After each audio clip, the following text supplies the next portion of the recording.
क्या आपने कभी सरस्वती नदी का नाम सुना है या कभी आपने इस नदी को बहते हुए देखा है?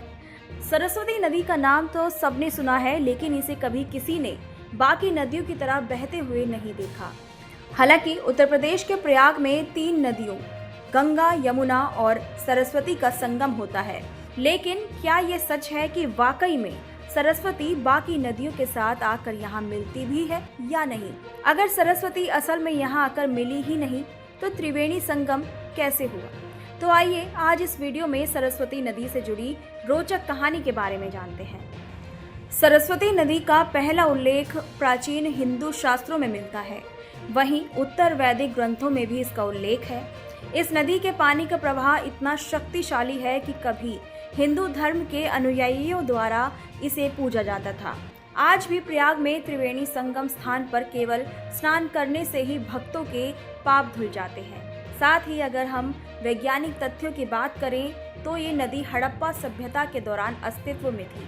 वास्तव में इस सभ्यता के कई महत्वपूर्ण भागों का निर्माण सरस्वती नदी के ही तट पर हुआ था। यहाँ तक कि हिंदू धर्म के प्रमुख काव्य ग्रंथ महाभारत में भी इस नदी का उल्लेख है, जो हरियाणा के सिरसा नामक एक कस्बे में कहीं विलुप्त हो गई थी। वहीं इस नदी के भौगोलिक इतिहास और पुरातात्विक खोजों से पता चलता है कि राजस्थान हमेशा से एक शुष्क स्थान नहीं था, बल्कि एक समय ऐसा भी था जब यह राज्य हरा भरा क्षेत्र हुआ करता था। राजस्थान ने बड़ी नदी प्रणाली की मेजबानी की, जिसकी वजह से इस क्षेत्र के आसपास मोहनजोदड़ो और हड़प्पा सभ्यता की स्थापना हुई थी। महाभारत में इस नदी को लेकर वर्णन है कि पुरुरवा नाम के एक राजा सरस्वती नदी के तट के पास अपनी होने वाली पत्नी उर्वशी से मिले थे। साथ ही महाभारत का युद्ध भी सरस्वती नदी के पास लड़ा गया था।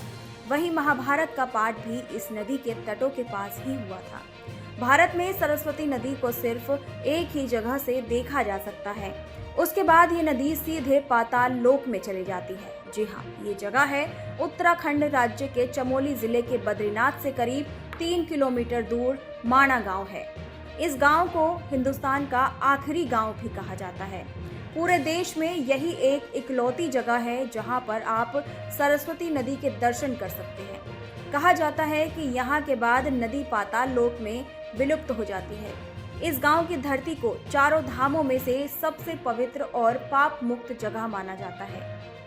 पौराणिक कथा के मुताबिक कहा तो ये भी जाता है कि हरियाणा के कुरुक्षेत्र में महाभारत युद्ध खत्म होने के बाद पांडव इसी गांव के रास्ते से होते हुए स्वर्ग गए थे।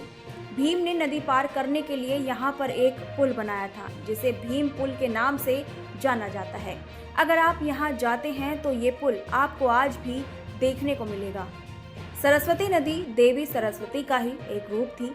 जैसा कि सब जानते हैं कि हिंदू धर्म में माता सरस्वती को ज्ञान, संगीत और रचनात्मकता की देवी के रूप में पूजा जाता है। इसी वजह से इस नदी का भी महत्व बहुत ज्यादा है।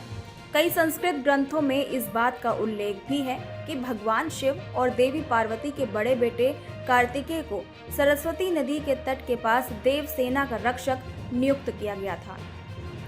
वहीं भगवान विष्णु के एक अवतार परशुराम ने अत्याचारी राक्षस की हत्या के पाप का पश्चाताप करने के लिए सरस्वती नदी के पानी में स्नान किया था, जिससे उन्हें पापों से मुक्ति मिली थी। इन सभी कहानियों के अलावा सरस्वती नदी को लेकर शास्त्रों में इस बात का जिक्र है कि एक बार वेद व्यास सरस्वती नदी के तट पर भगवान गणेश को महाभारत की कथा सुना रहे थे। उस समय ऋषि ने नदी को धीरे बहने का अनुरोध किया ताकि वह पाठ पूरा कर सकें, लेकिन सरस्वती नदी ने उनकी बात नहीं मानी और अपने तेज और शक्तिशाली प्रवाह में बहती रही। नदी के इस व्यवहार को देखकर भगवान गणेश काफी क्रोधित हो गए, जिसके बाद उन्होंने नदी को श्राप दिया कि एक दिन ऐसा आएगा जब वो विलुप्त हो जाएगी, और आज से नदी से अस्तित्व में ना होने की शायद एक वजह ये भी है।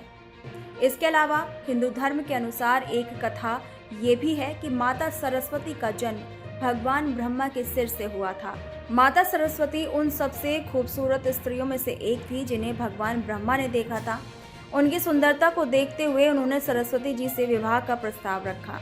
उस समय माता सरस्वती उनकी इस इच्छा से सहमत नहीं हुई और नदी के रूप में जमीन के नीचे बहने लगी। ये थे सरस्वती नदी से जुड़े कुछ रोचक और किस्से और कहानियाँ, जिनकी वजह से आज नदी एक अस्तित्व में नहीं है, लेकिन फिर भी इसकी पवित्रता की वजह से इसकी पूजा होती है।